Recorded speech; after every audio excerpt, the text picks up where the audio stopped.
slide is Civic and Community. So Block Kids does fall underneath this because it is still our community.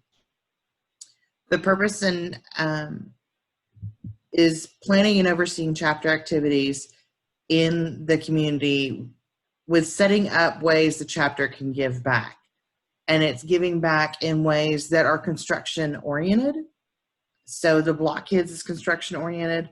This year, Sandy Wick, who is our chair, has gotten in touch with the Davidson County Woman Build Habitat for Humanity. And we have partnered with them where we will have a link to a site. Like I said previously, we are, in order to participate, we have to raise $7,800. But in that, we get a lot of, they broadcast our social media. They set up all the link in the website. They do all the press releases to the news outlets, to the TV outlets, things like that, that this could be a stepping stone for so many things. One of the things that we can pick a house, or there's townhomes that are being done it's North Nashville. It's off of Ewing Drive, off Bradley Parkway in Glenwood. And in that area, they're doing townhomes. And these townhomes, Sandy Wick was talking about that men who work for her and maybe other people, men and women who are trying to start up and trying to get some sort of a house or their own home and not renting, because rent in Davidson County is hugely expensive. They are trying to encourage their employees to apply for these houses and their townhomes. With the Habitat for Humanity, we'll have 20 volunteers and 4 hostesses, so 24. And that can be, I think the volunteers will be easy to get. The fundraising, what we're going to do is you can do some kind of a la carte thing where they're setting it up where there'll be a drop-down box and say, times are tough and people are a little tight with their companies, but maybe you have $50 and you do the drop-down box and you see $50 does 3 boxes of nails. So that is going, that you bought, I bought 3 boxes of nails for this build. So we're trying to make it where people feel like they're involved and that they're a part of something. The committee members required are like 6 members. And a lot of it will be, right now it's just talking with Woman Build and Habitat for Humanity and getting that all taken care of and setting up volunteers. Like I said, the website will be easy because we're going to do the social media sharing. They will do all the sharing for all the news outlets and everything. And to be noted, the day of the build, and it'll be a Saturday, they moved it to April because things have been pushed, but because of COVID, but you get all brand new PPE. So you don't, the one that I did about 5 years ago, there was only about 5 of us who volunteered. We volunteered with a bunch of other women. It was in Antioch. I learned that I never want to lay sod ever again. It was a corner lot and it was way too much sod, but you got to meet the family.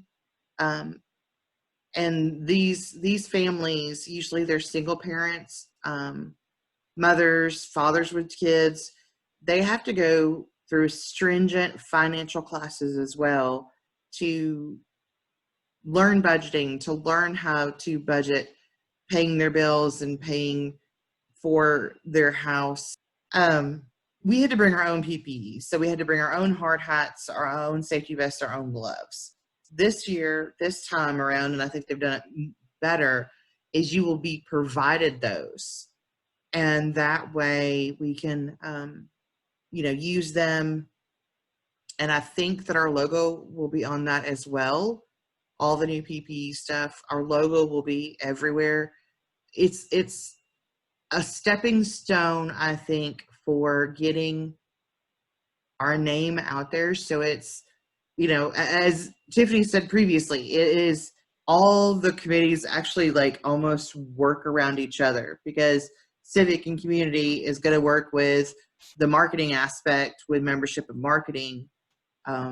But then, you know, you want to include, you know, Women in Construction Week, where maybe we have a day that's just a fundraiser, where we just push the habitat for that day.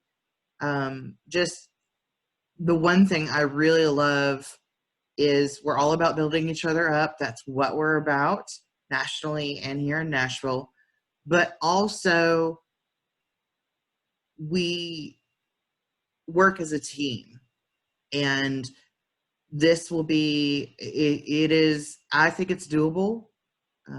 I know it's a bigger undertaking than we've done ever before, but I really think the benefits will ripple so much that we'll still be seeing benefits from it 5 years from now.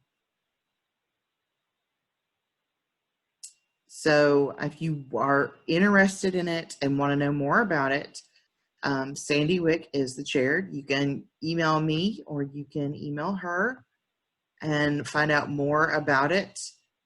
I love the townhome aspect, especially if it's someone in our construction community that we're helping.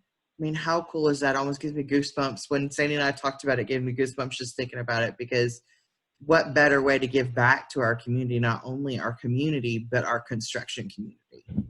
So I'm very excited about this. The majority of the time will be the day of the build, and it's a Saturday usually, from like 8 o'clock until 6 o'clock. Well, usually 3:30, 4 o'clock. But will also be a part of the ribbon cutting ceremony. Will be a part of when they get the there's a awards kind of thing where they present to where everybody who has participated in a Habitat for Humanity for that year can go and have a dinner and things like that. So I really think this is going to be huge for all of us. And the Civic and Community, yes, this year it is focused on the Woman Build Habitat for Humanity. But like last year, they organized it where we could go help the tornado victims. They are all about reaching out to the community and how can we help? How can we teach and learn? And so many different volunteer activities and things to do to just help our community and use the skills that we have to help our community. So while this year it is focused on the Habitat for Humanity, because it is such a large project and it's kind of an aggressive undertaking, we all know we can do it, but they do organize us and help us in responding to community events and community assistance. Well, you know, if something happens, that's the community that you go to. They're the ones that organize it. They see a need and they say, how can we help our community